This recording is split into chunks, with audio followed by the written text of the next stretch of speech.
오늘 말씀 같이 보도록 하겠습니다. 오늘 하나님께서 우리에게 주시는 말씀 창세기 18장 1절에서부터 15절까지의 말씀이고요. 구약성경 21페이지와 22페이지가 되겠습니다. 구약성경 21페이지, 22페이지 되겠습니다. 제가 1절, 우리 성도님들 2절 그리고 15절 말씀은 같이 보죠.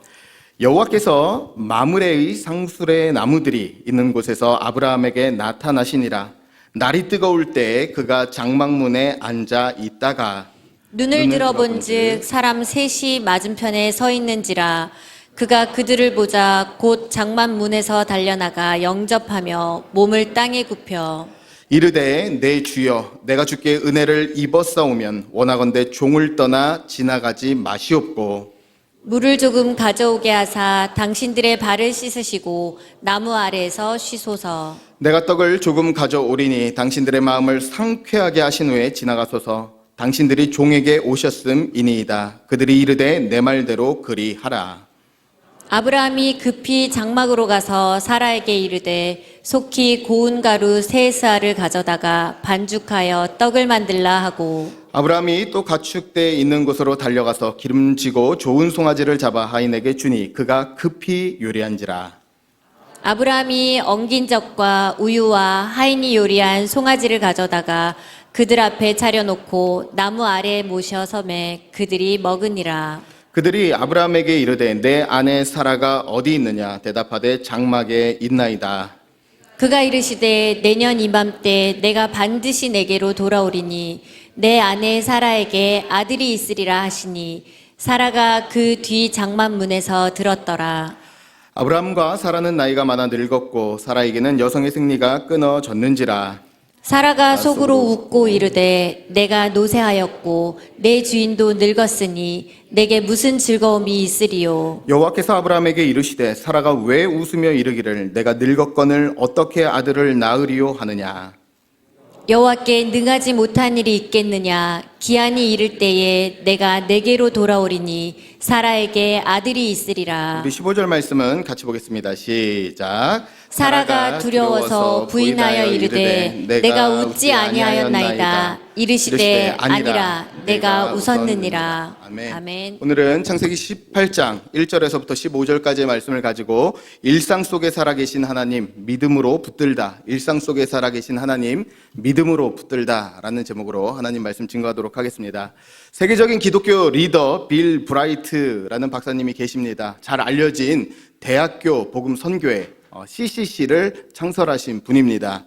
이분이 그 CCC 단체를 통해서 많은 또 복음 구원 사역을 감당하게 되셨는데요. 이분과 관련해서 또 잘 알려지지 않은 한 가지 일화가 있습니다. 어느 날 이분이 있었는데요. 한 동료가 찾아와서 굉장히 심각한 표정으로 그렇게 물었답니다. 자네는 달라. 자네는 달라. 우리와 달라도 너무 달라. 그 얘기를 했습니다. 빌 브라이트 목사님 마음이 뜨거워졌습니다. 그러면서 울컥 감정이 솟아오르며 하나님 참 감사합니다. 저를 통해서 미천한 저를 통해서 한 영혼을 구원해 주시니 너무 감사합니다. 막 감격이 북받쳐 오르는 상황이었습니다. 그래서 그 동료를 쳐다보고 있는데 그 동료가 그 빌 브라이트 목사님을 보면서 지극히 바라보면서 그렇게 얘기를 했습니다. 자네는 달라. 우리와 달라도 너무 달라. 혹시 채식주의자인가? 그렇게 얘기를 했대요. 안 웃으시는 분들은 집에 가서 이제 웃게 되는 은혜가 있길 바랍니다. 채식주의자인가? 그렇게 물었대요. 이분이 그 말 한마디에 굉장히 충격을 받았습니다. 자넨 달라. 그런데 우리와 모든 게 다른데 혹시 채식주의자인가?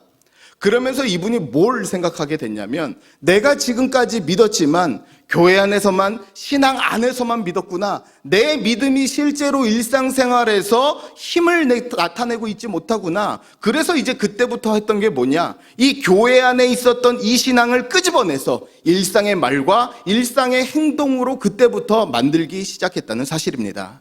우리가 함께 읽었던 말씀, 바로 성경에 등장하는 아브라함이 그런 사람인데요. 이 성경에 오늘 우리가 같이 읽었던 이 말씀에 등장하는 아브라함은 유일하게 하나님께서 나의 벗이요, 나의 사랑하는 자라는 칭호를 들은 성경에서 유일한 인물입니다. 하나님과 가장 가까웠고 하나님에게 그런 칭호를 들었고 하나님께서 곁을 내어준 사람, 그 사람이 바로 아브라함이었다는 사실이죠.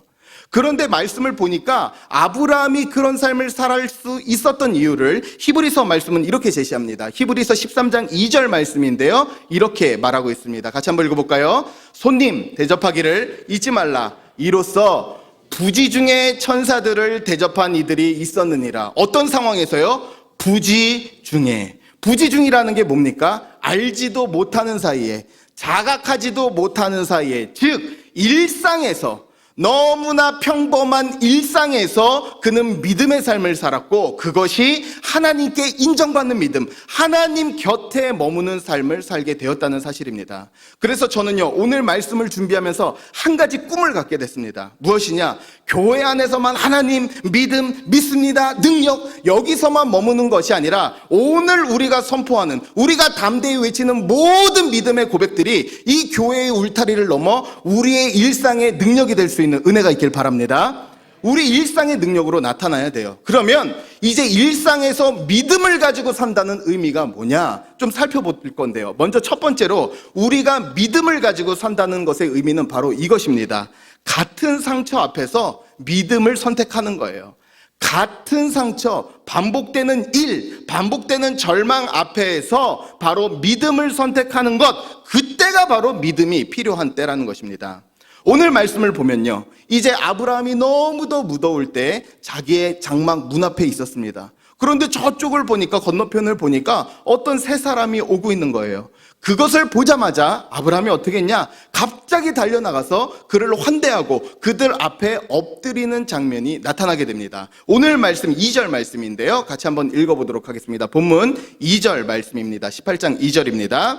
눈을 들어본즉 사람 셋이 맞은편에 서 있는지라. 그가 그들을 보자 곧 장막문에서 달려나가 영접하며 몸을 땅에 굽혀. 이들은 낯선 사람입니다. 만나본 적도 없었던 사람이고 처음 본 이들입니다. 나중에 밝혀지기는 그 중에 한 분이 바로 예수님이었고, 또 양쪽에 있는 분이 천사로 등장하게 됩니다. 그런데 누구도 알지도 못하는 사이에 보자마자 어떻게 했다고요? 달려나가서 몸을 굽혀서 그들을 맞이하는 모습이 나타나게 된 것입니다. 그런데 사실 당시에는요, 그 너무나 무더운 고대 근동에는 어떤 문화가 있었느냐? 그렇게 여행객들, 그렇게 순례객들을 자기의 장막 앞에 지나는 이들을 안전을 보호하고 그들을 잘 책임질 의무와 책임이 그 모든 장막을 담당하는 족장들에게 있었던 것입니다. 그런데 중요한 것은 무엇이냐면 아브라함은 그렇게 하지 않아도 되는 사람이었어요. 아니, 이렇게 하면 안 되는 사람이었습니다. 왜요? 바로 창세기 12장 사건이 있기 때문에 그렇습니다. 창세기 12장 사건을 보면 어떤 일이 일어나게 됩니까? 이제 그가 있었던 땅에 기근이 들게 되자 애굽으로, 이집트로 피난을 가게 됩니다. 자기가 낯선 사람이었고 처음 본 사람들을 마주하게 돼요. 그런데 그들이 자신을 처음 보자마자, 그들이 자신의 아내를 처음 보자마자 했던 행동이 한 가지가 나옵니다.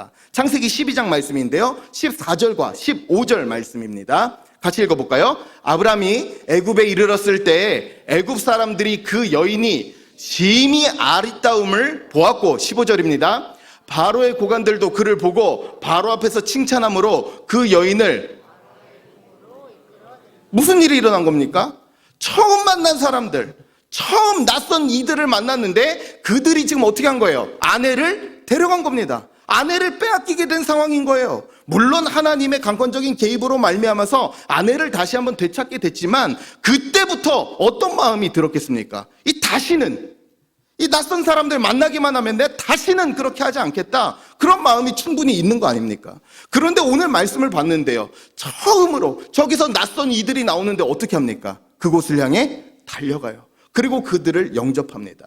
여러분, 믿음이라는 건요, 다른 게 아니에요. 우리의 삶에서 반복되는 동일하게 똑같게 찾아오는 내 삶의 문제들 앞에서 내 방식대로의 해결 방안을 선택하는 것이 아니라 주님의 길을 걸어가는 거예요. 과거의 상처가, 과거의 아픔이 똑같이 찾아올 때도 여전히 그 상처를 피하지 않는 것이 아니라 어떻게 해요? 믿음의 길을 걸어가는 것, 그것이 믿음인 줄로 믿습니다. 그래서 제가 목회자로서 생활하다 보니까 우리 성도님들의 삶을 밀접하게 보잖아요. 어린아이부터 또 노년에 이르기까지 전 생애를 다 보는데요, 제가 목회자로서 내린 결론이 뭔지 압니까? 우리 성도님들, 저 포함해서 모든 성도들이 겪는 삶의 문제들은 뭐냐? 다 재방송이에요. 나를 힘들게 하는 문제 중에서요, 신규 방송 나오는 거 거의 잘 없습니다. 대부분이 뭔지 아세요? 다 재방송이에요. 평생을 남편 때문에, 평생을 자녀 때문에, 과거에 안 바뀌었어요. 그런데 오늘도 안 바뀌고 있어요. 지난날에 너무 경제적으로 어려웠어요. 그런데 오늘도 어려워요. 건강의 나음을 위해서 간절히 기도했는데 그 건강의 나음을 입지 못했던 그 상태가 오늘까지 동일하게 이루어지고 있다고요. 그래서 우리 삶에서 우리 삶을 억누르고 고통과 낙심으로 이끄는 삶의 모든 문제들은 대부분들이 뭐라고요? 다 재방송이라는 거예요. 있던 문제라는 거예요. 그런데 그 상황 가운데 잊지 마셔야 될 것은 무엇이냐면요, 믿음은 단순히 문제없는 삶으로, 편안한 삶으로 인도하는 도구나 수단이 아니라 내 삶 가운데 여전히 반복적으로 찾아오는 이 절망의 재방송, 이 우울의 재방송, 그 재방송이 틀어지는 그 순간에 다시 한번 채널을 하나님께로 돌리는 것, 다시 한번 주님께 주파수를 맞추는 것, 그것이 믿음인 줄로 믿습니다. 그래서 오늘 말씀을 보니까 지금 이 아브라함이 하고 있는 거 그거 아닙니까? 과거에 이전에 아내를 빼앗겨서 다른 사람들, 이방인들만 보면 저것도 무슨 꿍꿍이 있는 거 아니야? 저것도 해를 갈 거 아니야? 그러면서 그냥 자기 장막 안으로 숨으면 되는데 그 가운데서 상처받지 않은 것처럼, 그 가운데서 전혀 새로운 믿음의 길을 선택하는 것, 그것이 바로 믿음이라는 사실입니다. 그래서 간절히 바라는 건요, 우리 성도님들이 오늘 이 예배를 마치고 나간 이후에 저는 꿈꾸는 것이 하나 있어요. 환경과 상황은 안 바뀌었어요. 그런데 은혜 받은 내가 바뀌었어요. 은혜 받은 내가 바뀌어서 거기서 다시 한번 동일하게 반복적으로 찾아오는 내 삶의 문제 가운데서도 다시 한번 믿음으로 주님을 신뢰할 수 있는 은혜가 있기를 바랍니다. 그래서 디모데후서 말씀을 보니까요, 1장 7절 말씀 가운데 이렇게 나와 있습니다. 디모데후서 1장 7절인데요. 같이 읽어볼까요? 하나님이 우리에게 주시는 것은 두려워하는 마음이 아니요 오직 능력과 사랑과.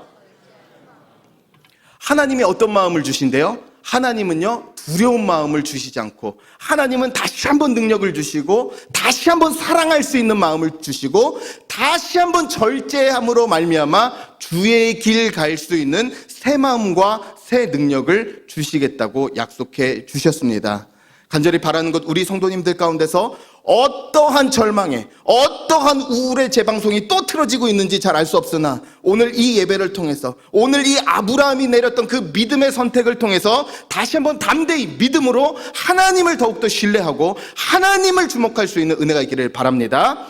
다음으로 말씀은 이렇게 얘기합니다. 그러면 그러한 반복적인 어려움을 마주하는 상황이 믿음이 필요한 때라면 우리는 어떤 믿음을 가져야 되는가?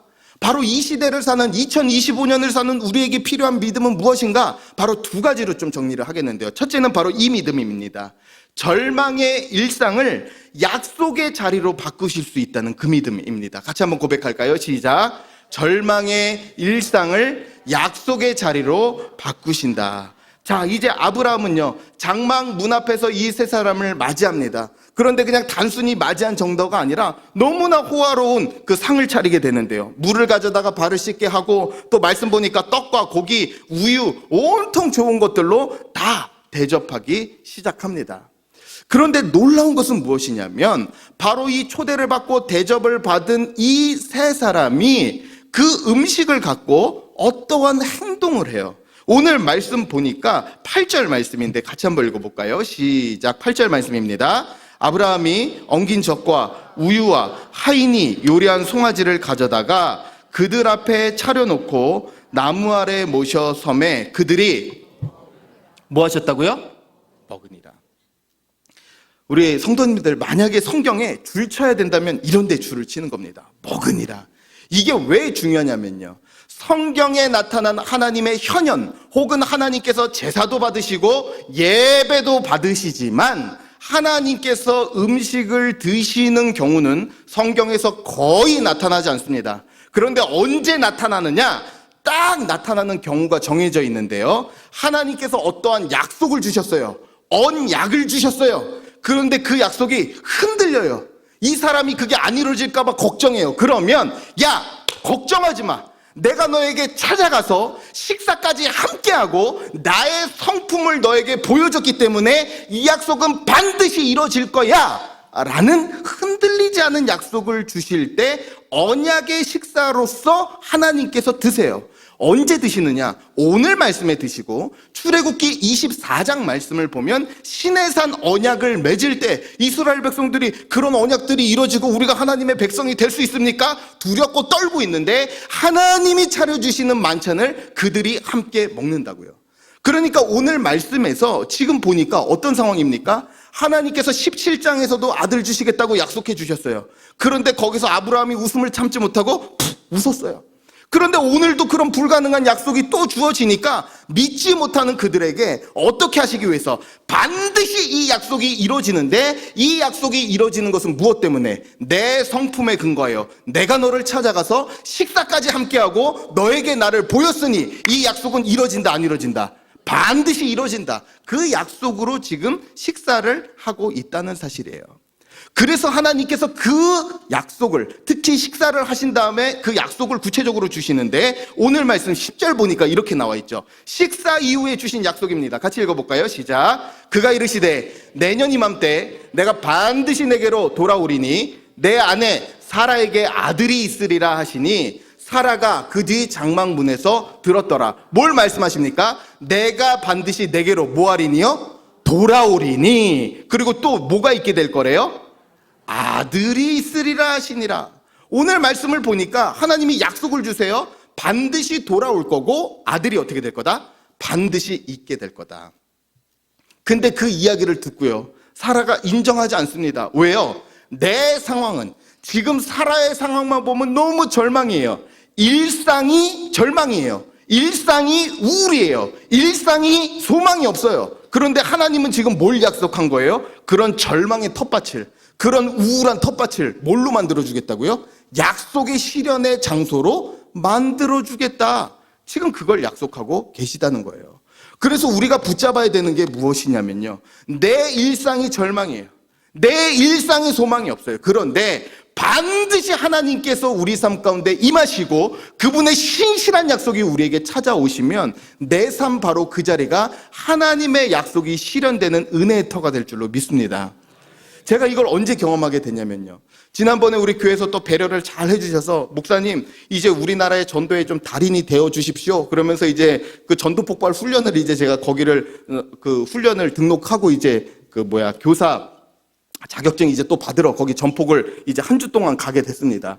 거기서 이제 막 전도를 하게 되는데요, 이게 전도가 어마어마해요. 진짜 전도 전도를 위한 전도 전문이 30분 정도 되는데요, 그거를 그냥 틀리지 않고 다 외워야 되는 거예요. 이거를 계속 아침 새벽 6시 40분부터 저녁 9시까지 외워질 때까지 그냥 계속 하는 거예요. 계속. 그거를 이제 외우는 연습을 한 다음에요, 이제 셋째 날에 제가 이제 막 부푼 꿈을 안고 이제 교회의 어느 팀에서 연결을 해줘서 전도를 하러 갔습니다. 이제 막 이미 어느 정도 많이 외웠기 때문에 수십 번, 수백 번 외웠기 때문에 이제 막 자신있게 막 복음이 막 바바바바바박 막 나가는 거예요. 막 복음을 전하고 있는데 저랑 저 옆에 다른 분이랑 그 인도해 주셨던 전도 팀장 권사님이 딱 계시는데 이분한테 막 복음을 전하는데 완전히 싸늘한 거예요. 이분은 어떤 분이냐면 강남에 있는 그 일원동에 사시는 분인데 평생을 교사로 사신 분이에요. 남편도 너무 여유 있는 직장에서 남부를 곳이 없는 그런 분입니다. 그런데 친구가 그냥 근처에 교회 있으니까 한번 놀러 가자 그래서 그냥 꼬셔서 왔는데 그게 이제 하필 저를 만난 거예요.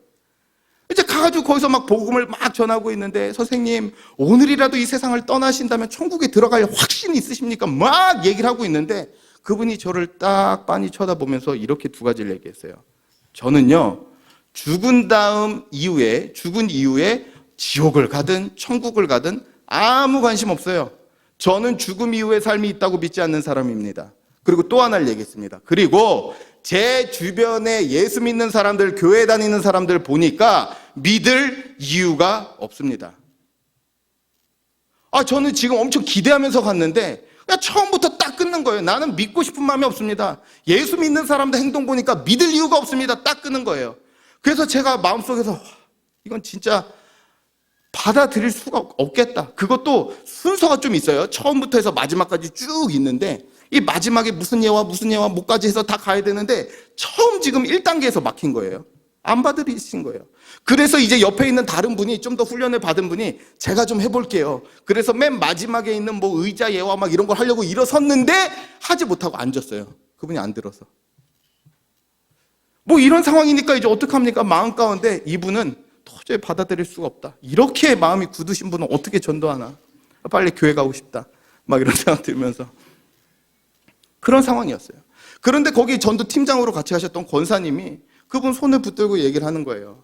우리 교회에서 우리 자매님이 오시기까지 1년 반을 빈자리 만들고 이름 붙여놓고 기도했는데 그래도 그렇게 마음 너무나 딱딱하게 하지 마시고 그래도 한 번만 좀 더 들으시면 안 되겠냐고. 안 듣겠대요. 그래서 마지막에 결국 어떻게 했냐. 요한복음 말씀 하나 서로 이제 절충한 타협을 한 거예요. 요한복음 읽고 그분이 영적 기도만 따라하는 걸로. 그래도 이제 어떻게 해서든지 이제 그분도 그 방을 이제 탈출하려면 어쨌든 그걸 해야 되니까 이제 그것까지는 따라 주셨어요. 그래서 요한복음 읽고 영적 기도문까지는 억지로 하셨어요. 그리고 마지막에 이제 저보고 기도를 하라 그래서 제가 기도를 하는데 정말 간절히 기도를 했습니다. 이분을 위해서. 정말 간절히 어떤 문제가 있는지 모르겠지만 천국도 없고 지옥도 없고 삶의 의미도 없고 예수도 없다고 하는데 주님 그런데 저는 믿어지는데 어떡합니까? 주님 좀 찾아가 주십시오. 간절히 기도를 했어요. 기도를 마쳤는데 이분이 막 눈물을 펑펑 흘리고 있는 거예요. 눈물이 펑펑 흘리고 있어요. 그러면서 하는 얘기가 뭐냐면 우리 어머니가 교회 권사인데 돌아가실 때까지 맨날 했던 말이 너 제발 교회 한 번만 갔으면 좋겠다. 너 교회 다니면 소원이 없겠다. 그 얘기도 듣고도 교회도 한 번도 안 갔대요. 너 제발 교회 나가면 내 소원이 없겠다. 그런데도 교회 안 나가셨대요. 그런데 오늘 지금 여기 와가지고 그 이상한 뭐 기도문 따라하고 갑자기 앞에 있는 사람이 기도해 줬는데 마음이 뭔가 이상하대요. 마음이 이상하대요. 그러면서 나도 예수님 믿고 싶대요. 그 고백을 하는 거예요. 그래서 제가 거기서 깜짝 놀란 게 뭐냐면 이분은 완전히 일상이 절망이고 그 어머님이 볼 때 이 딸이 예수 그리스도께 돌아오는 가망성이요? 안 보였어요. 그 전에도 한 번만 가자 그래도 돌아가실 때까지 한 번도 교회 발걸음을 가지 않았던 분입니다. 그런데요, 그 어머니 권사님이요, 평생 돌아가실 때까지 눈물의 기도로 그 절망의 일상을 하나님 약속이 이루어지는 꿈의 터로 바꾸기 위해서 눈물 뿌리신 거예요. 씨 뿌리신 거예요. 그랬더니 어느 한순간에 그 1단계에서 기도 그 처음에 그 질문 막혀가지고 어떻게 할지도 모르는 그 상황 가운데서도 그 어눌한 그 기도를 통해서 그분이 회심해서 교회를 다시 등록하시게 된 거예요. 여러분, 그래서 이 사실을 꼭 기억하십시오. 하나님께서는요, 우리의 삶에 있는 일상의 절망과 우리 삶 가운데서 마치 사라가 경험한 것처럼 어떤 기쁨도 어떤 것도 잡히지 않는 바로 그 상황을 약속의 실현의 장소로 만들 수 있는 능력의 주님인 줄로 믿습니다. 그래서 우리가 확신해야 되는 것은 무엇이냐? 바로 우리 자리 가운데 약속을 믿는 믿음과 반드시 하나님께서 그 기도를 듣고 응답하실 것이라는 기도가 끊어지지 않는 한 우리의 절망의 일상 가운데서 하나님의 약속이 반드시 임하고 실현되게 되는 은혜가 있는 줄로 믿습니다. 그래서 시편 30편 보니까 이런 고백을 합니다. 같이 한번 읽어봤으면 좋겠는데요. 시편 30편 5절 말씀입니다. 시작. 그의 노여움은 잠깐이요 그의 은총은 평생이로다. 저녁에는 울음이 깃들일지라도 저녁에는 울음이 깃드는데 아침에는 어떤 날이 온다고요? 기쁨이 온대요. 그 성도님의 삶, 그 은퇴하신 그 선생님의 삶은요, 그 어머님이 보았던 거는 밤이었어요. 그 어머님이 들을 수밖에 없었던 건 울음소리였어요. 그런데 제가 이 땅에서 들었던 것은 아침이었고 그분의 찬양과 기쁨의 소리였다는 사실입니다. 그래서 반드시 기억하십시오. 우리 삶의 일상의 절망을 하나님께서는 반드시 약속으로 바꾸어 주시는 은혜가 우리 삶 가운데 예비되어 있는 줄로 믿습니다. 다음으로 우리가 붙잡아야 되는 마지막 두 번째 은혜는 무엇이냐? 바로 이 믿음의 이 기다림이야말로 우리 삶의 모든 문제의 답이 사실 기다림 가운데 다 있다는 것입니다. 우리 아브라함이 이제 세 사람을 영접하게 됩니다. 그런 다음에 주님께 약속을 듣게 돼요. 내가 내년에 다시 오리니 무엇을 주리라? 아들을 주리라. 그 약속을 받게 된 거예요. 그런데 이제 그 이야기를 이제 장막 뒤에 있었던 사라가 듣고 웃게 됩니다. 푹 하고. 이걸 전문적으로 뭐라고 하는지 아세요? 빵 터졌다. 빵 터진 거예요. 그런데 그럴 수밖에 없었던 이유가 뭐냐면요. 한번 생각을 해보세요. 아브라함이라는 이름의 뜻이 열국의 만방의 아버지라는 뜻이에요. 그렇죠? 그런데 지금 실제적으로 자신과 정실 아내를 통해서 낳은 자녀는 없어요. 주변 사람들이 지나가다 물어볼 겁니다. 아브라함 씨, 이름이 좋아요. 뜻이 뭐예요? 열방의 아버지예요. 그래서 자녀는 몇 명인가요? 그게요. 이런 상황이 늘 있던 거예요. 마주하는 사람들마다 이름을 바꿨어? 뭘로? 아브라함으로. 그거 이름 뜻이 열방의 아버지인데 너는 애가 없잖아. 그렇게 돼서. 이렇게밖에 어떻게 설명하겠냐고요. 그런데 지금 하나님께서 뭐라고 약속하신 거예요? 그런데 너에게 내년에 내가 찾아올 거고 반드시 아들을 주리라 라고 약속하니까 지금 거기서 사라가 터진 거예요. 그게 말이나 됩니까? 저는 여성으로서 이미 자녀를 낳을 수 있는 모든 가능성과 시기를 다 지났어요. 안 돼요. 그래서 그녀는 비웃으면서 거기서 웃게 되었다는 사실이에요. 그런데 그 질문을 듣자마자 하나님께서 놀라운 말씀을 하시는데 오늘 말씀의 결론입니다. 14절 말씀이에요. 이렇게 나와 있습니다. 같이 한번 읽어볼까요? 시작. 기한이 이를 때 내가 내게로 돌아오리니 사라에게 아들이 있으리라. 여호와께 능하지 어떻다고요? 못한 일이 있겠느냐. 자, 그런데 여러분 한번 보십시오. 아들을 갖게 될 것이라고 해서 웃었어요. 그런데 하나님께서 뭐라고 얘기하냐면 야, 내가 뭐든지 할 수 있는 여호와 하나님이다 라고 얘기하지 않고 질문하셨어요. 여호와 하나님께 능하지 못한 일이 있겠느냐 질문하셨어요. 그 얘기는 뭘까요? 내가 답하는 대로, 내가 응답하는 대로 그것들이 이루어지게 되는 것을 보게 될 것이다.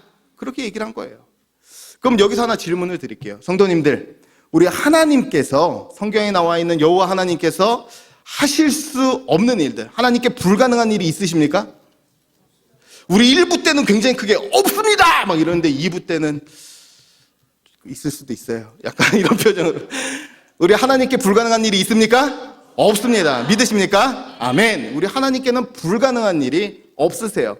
하나님께서 반드시 약속하신 것을, 그리고 하나님의 구원 계획 가운데 하나님이 기뻐하시는 일은 무엇이든지 하실 수 있고 반드시 행하시는 줄로 믿습니다. 그런데 성경을 읽어보니까요, 하나님이 하실 수 없는 딱 한 가지가 있어요.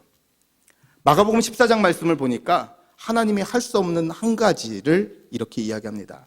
마가복음 14장 36절 말씀이에요.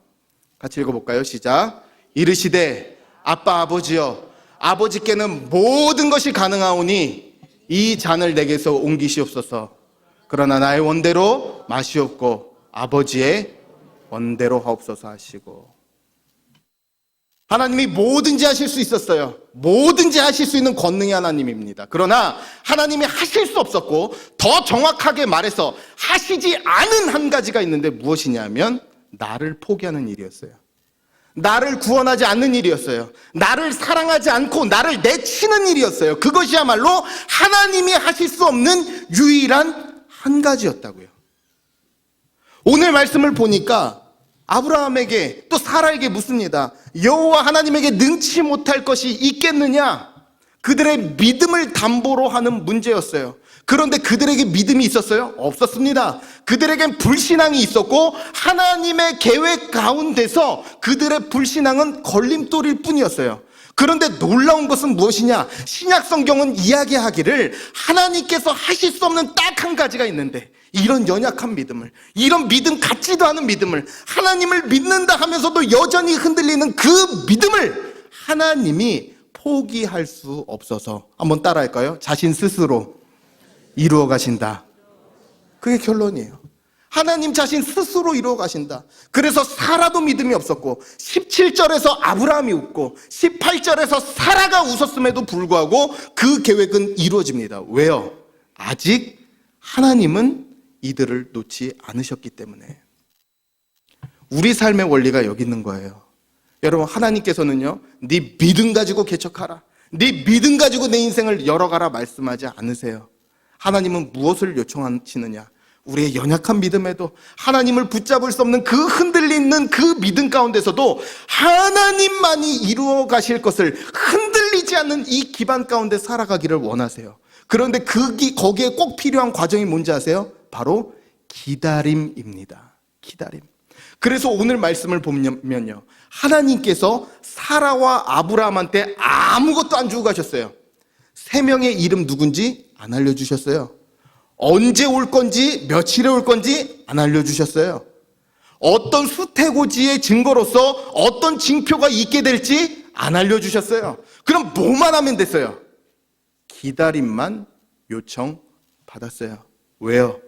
나머지는 하나님께서 하실 일이고 하나님께서 행하시는 일이기 때문에 그래요. 하나님께서는 우리의 불완전하고 흔들리는 믿음으로 우리의 삶을 맡기지 않고 하나님의 능력으로, 하나님의 선하심으로 지금도 우리의 삶을 인도해 가십니다. 그렇기 때문에 불완전한 내 손, 불완전한 내 방법에서가 아니라 하나님이 역사하시는 그 방법을 위해서 선택하신 통로가 뭐라고요? 바로 기다림이라는 거예요. 그래서 J.I. 패커라는 너무나 유명한 신학자가 있는데요, 그 사람이 이렇게 얘기했어요. 하나님을 기다린 사람만이 하나님을 찬양할 수 있다. 같이 고백할까요? 하나님을 기다린 사람이 하나님을 찬양할 수 있다. 왜요? 하나님을 기다리는 가운데서 뭘 발견하게 돼요? 내가 할 수 있는 게 없구나. 내가 한 게 없구나. 오직 주님뿐이구나. 그걸 발견하게 돼요. 그래서 남는 게 뭐가 됩니까? 내 교만, 내 열심이 아니라 하나님 하셨다는 찬양만 남게 된다는 것입니다. 우리 성도님들의 삶 가운데 어떤 기다림의 터널을 지나고 있는지 잘 알 수 없습니다. 한 가지 분명한 것은 확신합니다. 그것을 하나님께서 이루실 것입니다. 기다리게 한 그 문제를 하나님께서 반드시 하나님의 방법으로 이루실 것입니다. 그렇기에 불완전한 믿음에 맡기지 않고 하나님께서는 오늘도 우리에게 무엇을 말씀하세요? 여호와 하나님께 능하지 못한 불가능한 것이 있겠느냐? 그것은 곧 뭘 얘기하는 거예요? 하나님께서 내 인생 결코 포기하거나 내려놓지 않겠다는 약속입니다. 이 흔들리지 않는 이 말씀을 붙잡고 다시 한번 우리의 삶의 자리에 돌아가서 여전히 삶이 던지는 많은 질문들이 있을 거예요.